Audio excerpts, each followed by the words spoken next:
एक संक्षिप्त परिचय। श्रीमद् भगवद गीता में भगवान ने कहा है कि यदा यदा ही धर्मस्य ग्लानिर्भवति भारत। गीता चौथे अध्याय का 7वां श्लोक। परित्राणाय साधूनां विनाशाय च दुष्कृताम। गीता चौथे अध्याय का 8वां श्लोक।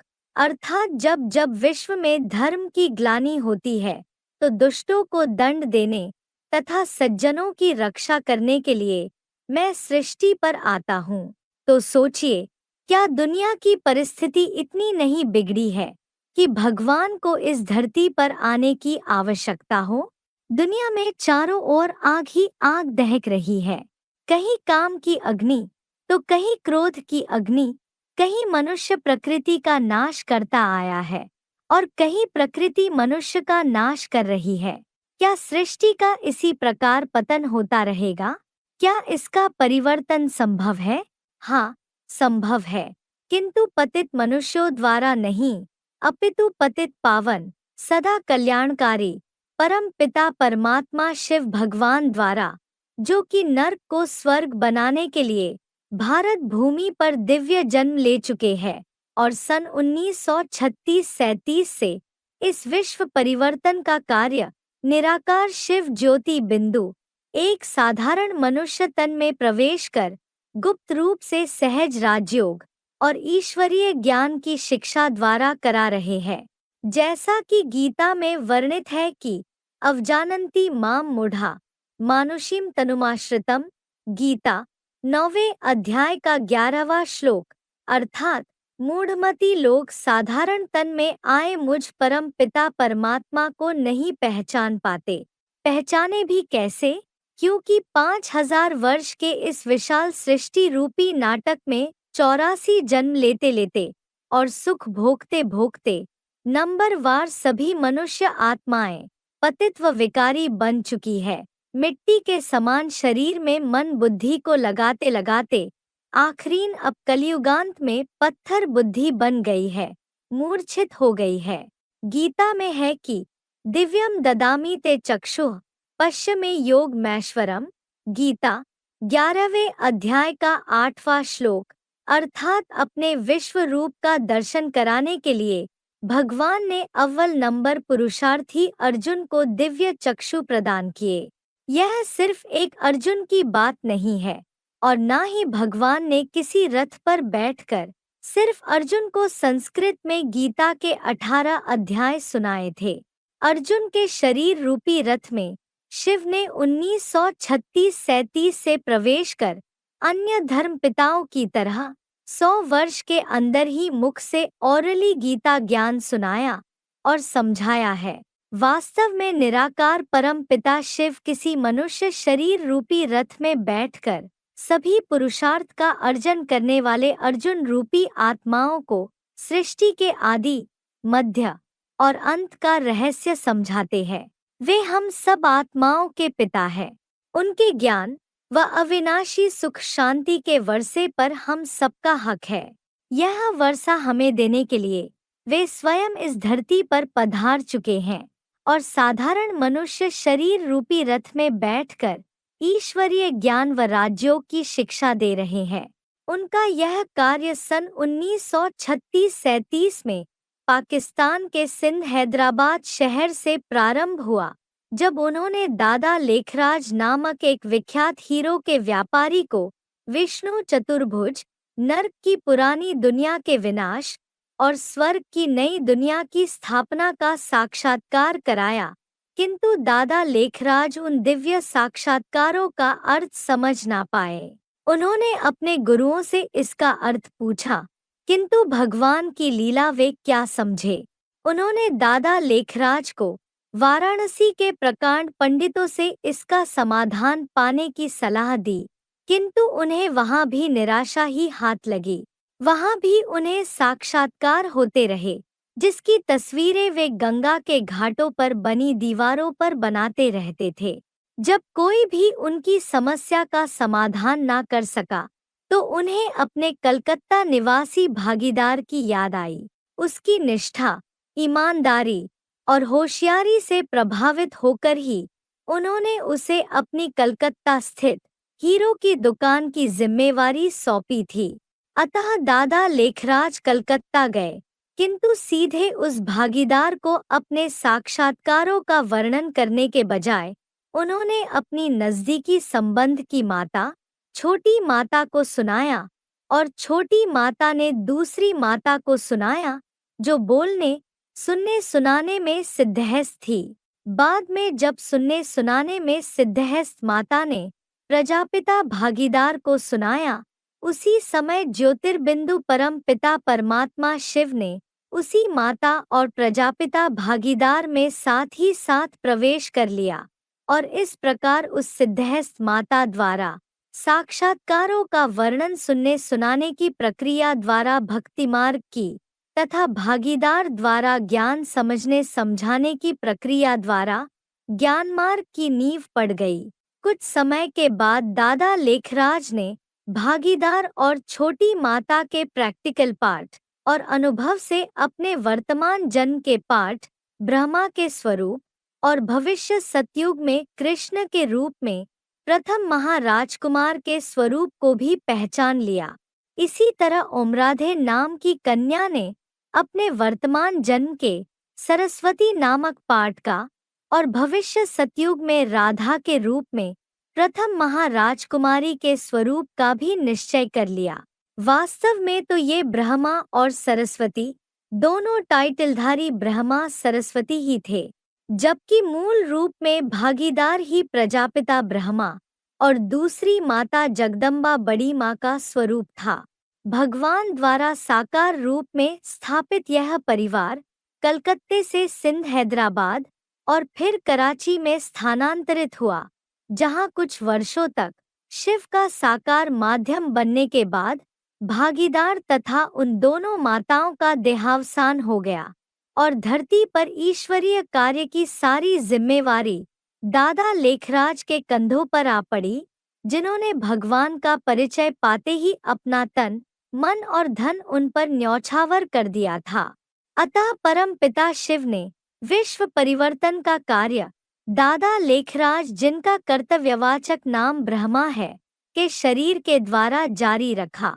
इस बीच यह ईश्वरीय परिवार, जो पहले ओम मंडली कहलाता था, देश के विभाजन के पश्चात राजस्थान स्थित माउंट आबू में स्थानांतरित होने पर ब्रह्मा कुमारी ईश्वरीय विश्वविद्यालय कहलाने लगा। यहाँ से भगवान द्वारा सिखलाए गए ज्ञान व राजयोग की शिक्षा का देश विदेश में प्रचार होने लगा। दादा लेखराज उर्फ ब्रह्मा के द्वारा परम पिता परमात्मा शिव ने आत्मा परमात्मा व सृष्टि के आदि, मध्य व अंत का प्रारंभिक या बेसिक ज्ञान दिया। सर्वप्रथम यह ज्ञान दिया कि हम पृथ्वी, जल, वायु, अग्नि और आकाश, इन 5 तत्वों से निर्मित यह शरीर नहीं, किंतु वास्तव में हम अति सूक्ष्म ज्योतिर्बिंदु आत्मा है। जिस प्रकार गाड़ी को चलाने के लिए ड्राइवर की आवश्यकता होती है, उसी प्रकार इस शरीर रूपी गाड़ी को चलाने के लिए आत्मा रूपी ड्राइवर की आवश्यकता होती है। आत्मा में मन, बुद्धि व संस्कार होते हैं। आत्मा अजर, अमर, अविनाशी है, किंतु शरीर विनाशी है। जैसे आम का बीज बोने से आम ही निकलता है, ठीक ऐसे ही मनुष्यात्मा मनुष्य के रूप में ही पुनर्जन्म लेती है, किंतु दूसरी योनियों में नहीं जाती। जिस प्रकार हम एक सितारे की भांति आत्मा है, उसी प्रकार हमारे अविनाशी पिता सुप्रीम सोल शिव भी एक स्टार स्वरूप आत्मा है, किंतु वे परम आत्मा है, अर्थात हर गुण व शक्ति में अनंत है। हम आत्माएं कभी पतित तो कभी पावन बनती है, किंतु वे सदा पावन है, इसलिए उनका असली नाम है शिव। शिव अर्थात कल्याणकारी, सदा कल्याणकारी होने के कारण उन्हें सदाशिव भी कहते हैं। परम पिता परमात्मा सर्वव्यापी नहीं है, ना तो वे माँ के गर्भ से जन्म लेते हैं, ना विभिन्न जंतुओं के रूप में अवतार लेते हैं। वे तो 3 अति श्रेष्ठ मनुष्य आत्माओं के शरीरों में प्रवेश कर स्थापना, विनाश और पालना के 3 कर्तव्य करते हैं। इसलिए उन्हें त्रिमूर्ति शिव भी कहते हैं। शास्त्रों में शिव शंकर को इकट्ठा कर दिया है, किंतु निराकार शिव अलग हैं और साकार शंकर महादेव अलग हैं। परम पिता परमात्मा शिव एवं हम आत्माएं सूर्य, चंद्र व नक्षत्रों के इस अंतरिक्ष से पार परमधाम के रहवासी है, जहाँ से हम आत्माएं इस सृष्टि रूपी रंगमंच पर आकर यह शरीर रूपी वस्त्र धारण कर नाटक करती है। यह सृष्टि रूपी नाटक 5000 वर्ष का होता है, जिसमें मनुष्य आत्माएं ज्यादा से ज्यादा 84 जन्म लेती है। इस नाटक में 4 युगों के 4 सीन्स होते हैं, जिनमें से प्रत्येक युग की आयु 1250 वर्ष होती है, जिनमें सतयुग और त्रेता को स्वर्ग तथा द्वापर और कलयुग को नर्क कहा जाता है। स्वर्ग, जो आज से 5000 वर्ष पूर्व स्थापन हुआ था, उसमें सभी मनुष्य आत्माएं देवी देवता थे, क्योंकि वहां हम आत्म अभिमानी होने के कारण सर्वगुण संपन्न व पवित्र थे। वहां एक राज्य, एक भाषा, एक आदि सनातन देवी देवता धर्म ही था। चूंकि हम पवित्र व सुखी होते हैं, तो भगवान को याद करने की आवश्यकता नहीं होती है, किंतु जब द्वापर युग से हम स्वयं को देह समझने लगते हैं, तो दुख अशांति की शुरुआत होती है और देवी देवताएं, जो अब हिंदू कहलाते हैं, वे ही मंदिर बनाकर शिवलिंग व देवी देवताओं की पूजा करने लगते हैं।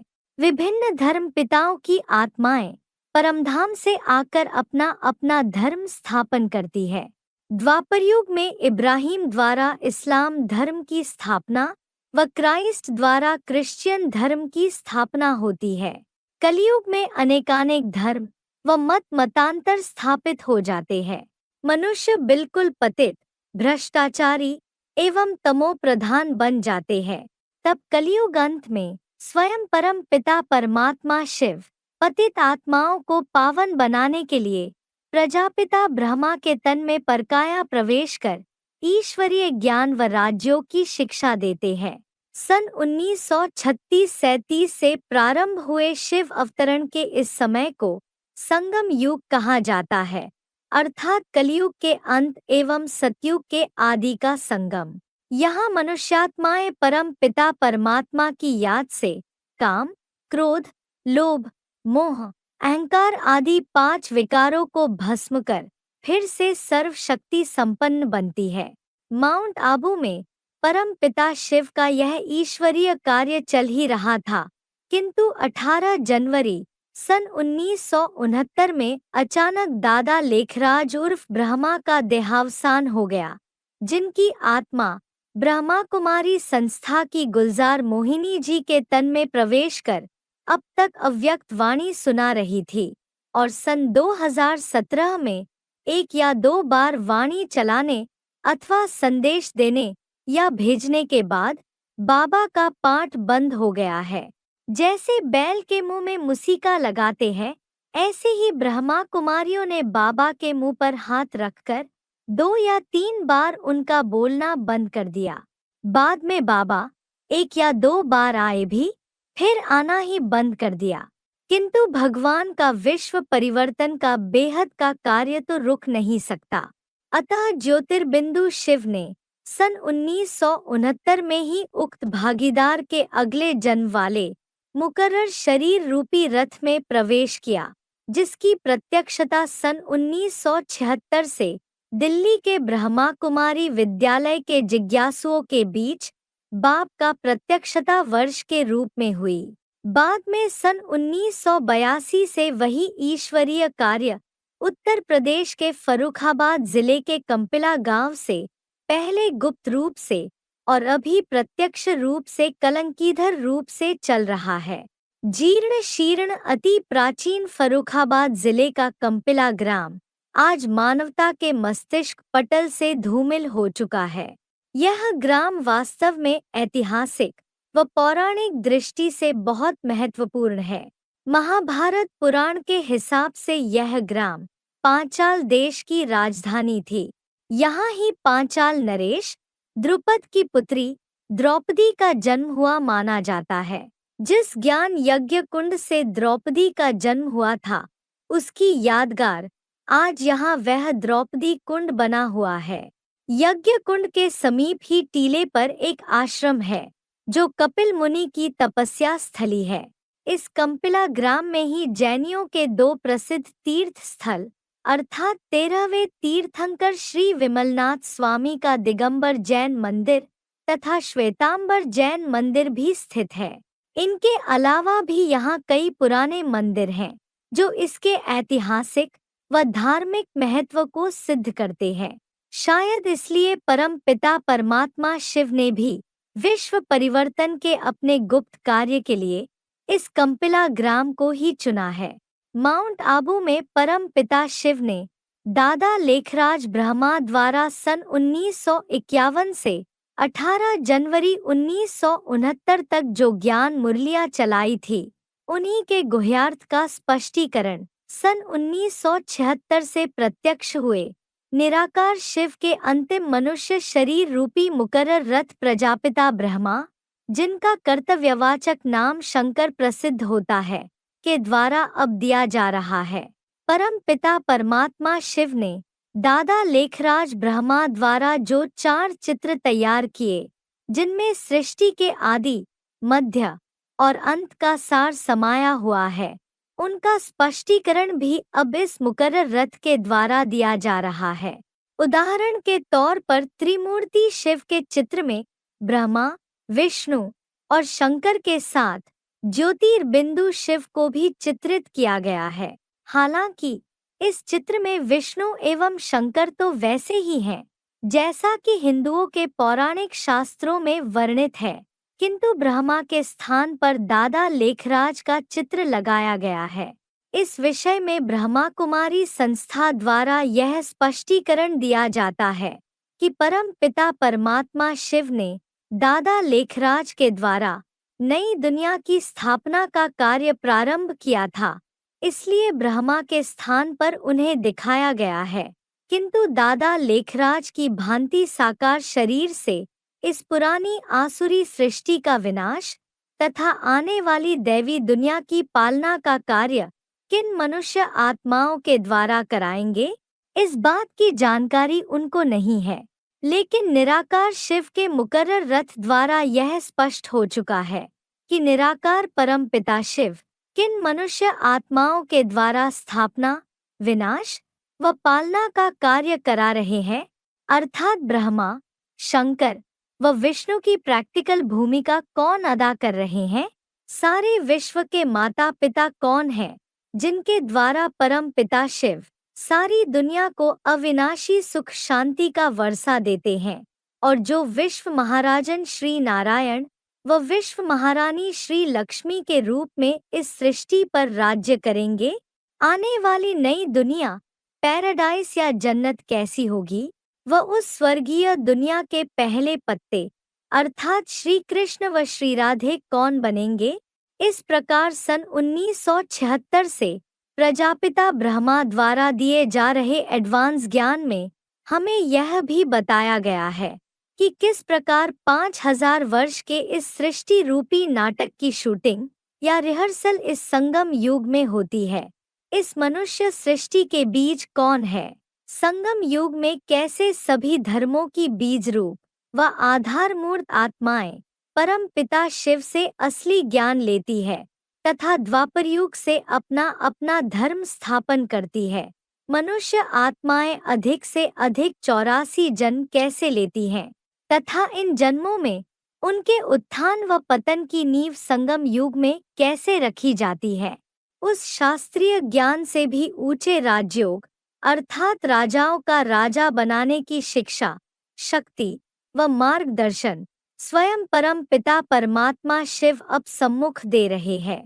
परम पिता परमात्मा शिव का इस धरती पर आने का मुख्य लक्ष्य ही यह है, विश्व धर्मों की सभी देव आत्माओं को एक सूत्र में बांधकर प्रायः लोप हुए आदि सनातन देवी देवता धर्म की स्थापना करना, अर्थात मनुष्य से देवता बनाना। नर ऐसे कर्म करे जो नर अर्जुन से नारायण बने और नारी द्रौपदी ऐसे कर्म करे जो लक्ष्मी बने। इस लक्ष्य को प्राप्त करने के लिए दो साधन है, ईश्वरीय ज्ञान व राजयोग। इस ज्ञान का निशुल्क एडवांस प्रशिक्षण आध्यात्मिक ईश्वरीय विश्वविद्यालय के कंपिला स्थित मिनी मधुबन द्वारा दिया जाता है तथा भारतवर्ष में फैले इसके विभिन्न अंतर्राज्यीय आध्यात्मिक परिवारों तथा गीता पाठशालाओं द्वारा भी दिया जाता है। विज्ञान के आविर्भाव के साथ ही मनुष्य द्वारा कई दशकों से अधिक धन कमाने की लालसा में रासायनिक खादों का अंधाधुंध प्रयोग किया जा रहा है। इन कृत्रिम खादों से उत्पादन तो बढ़ा, किंतु प्रकृति का, धरती का प्रदूषण दिन प्रतिदिन बढ़ता चला गया और इस प्रदूषित अन्न के सेवन से आज सारी मानवता मानसिक व शारीरिक दोनों रूप से रोगी हो गई है। अतः रासायनिक खाद रहित नैसर्गिक खेती का ईश्वरीय स्मृति में की गई कृषि का एक अनूठा प्रयोग भगवान शिव द्वारा सृष्टि परिवर्तन की इस प्रक्रिया के एक भाग के रूप में सन 1990 के दशक के अंतिम चरण में आध्यात्मिक ईश्वरीय विश्वविद्यालय के सदस्यों द्वारा पंजाब, हरियाणा एवं उत्तर प्रदेश के फर्रुखाबाद जिले के कंपिला ग्राम में आरंभ किया गया। जैसा अन्न वैसा मन के सिद्धांत को कार्यरूप देने हेतु प्रदूषण मुक्त फसल उगाने तथा विश्व में पवित्र तरंगों के प्रसार के उद्देश्य से इस ईश्वरीय विश्वविद्यालय द्वारा उक्त स्थानों पर रासायनिक खाद रहित फसल की पैदावार प्रारंभ की गई, जिससे उत्पन्न खाद्यान्नों के सेवन से तन मन दोनों के स्वास्थ्य को सुनिश्चित किया जा सके व अपने विभिन्न आध्यात्मिक परिवारों में ईश्वरीय ज्ञान एवं सहज राजयोग का अभ्यास किया जा सके। इस प्रकार इस विद्यालय में आत्मा और प्रकृति दोनों को पवित्र बनाने का कार्य चल रहा है। एक अनूठे प्रयोग के रूप में यहाँ पर विद्यालय के सदस्य ही ईश्वर की याद में कृषि सेवा करते हैं व प्राचीन कालीन आश्रम जीवन की याद को ताजा करते हुए कर्म योग के अभ्यास द्वारा तपस्या करते हैं। यहाँ के रहवासी ब्रह्म मुहूर्त से अपने दिन का आरंभ करते हुए ईश्वरीय ज्ञान के श्रवण तथा राजयोग के अभ्यास के पश्चात ईश्वर की याद में कृषि से जुड़े विभिन्न कार्य करते हैं।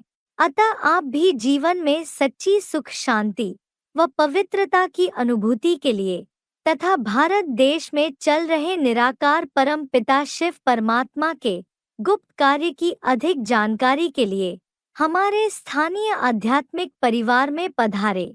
ओम शांति।